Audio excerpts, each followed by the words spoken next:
This is Nick with the Wallowa Avalanche Center in the Northern Wallowas at 8,100 feet on a north-facing aspect. Dug down, found 170 centimeters of snow, or pretty darn close to 6 feet. There is a lot of new storm snow, as you can see behind me, varying densities within that storm snow. A lot of it's pretty dense, one-finger snow that lines up with the strong winds and warmer temperatures we saw during this last storm. In the pit wall, you can see my saw stuck in at that 1-4 interface that we've been talking about. So that's all, on top of that is all the new snow we've received since January 4th. And then down here at the bottom where my crystal card is, that's where the December drought snow is. Down there, the snow is still pretty weak. Still falls right out of the pit and is nice and bouncy. And you can clearly see well-developed facets without even using a scope. So behind me here is the remnants of my extended column test. And after I applied all the loading steps and only saw these fairly minor fractures within the new storm snow, I stuck my shovel behind the whole thing here and pulled on it.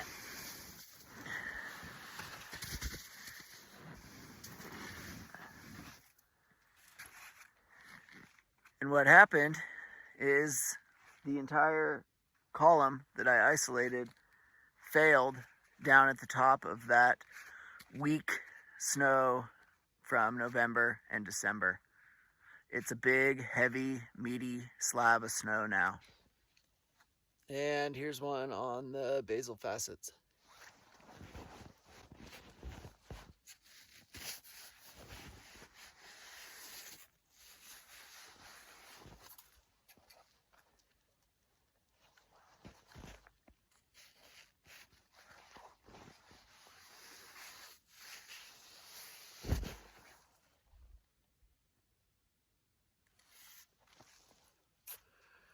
So it took a lot more work than it should have. Very non-standard test. But there was a big whoomph after I ran the saw through those basal facets enough times. And the whole snowpack broke down here on the bottom at this weak, sugary garbage snow. This is a quick ground profile from an avalanche in the Northern Wallowas in South Bowl. It's over 1 meter deep. It failed Sunday around noon. It was either natural or remotely triggered by a party of skiers who witnessed the avalanche happen, but were not caught nor carried by the avalanche.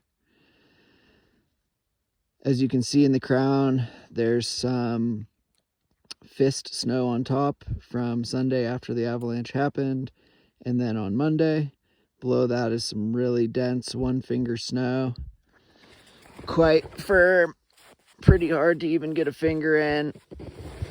And then down here at the bottom is the culprit, what this avalanche failed on, this weak, sugary, garbage facet snow. We've been messaging it all season, and here's the proof that it exists. Persistent slab avalanche, meter plus deep.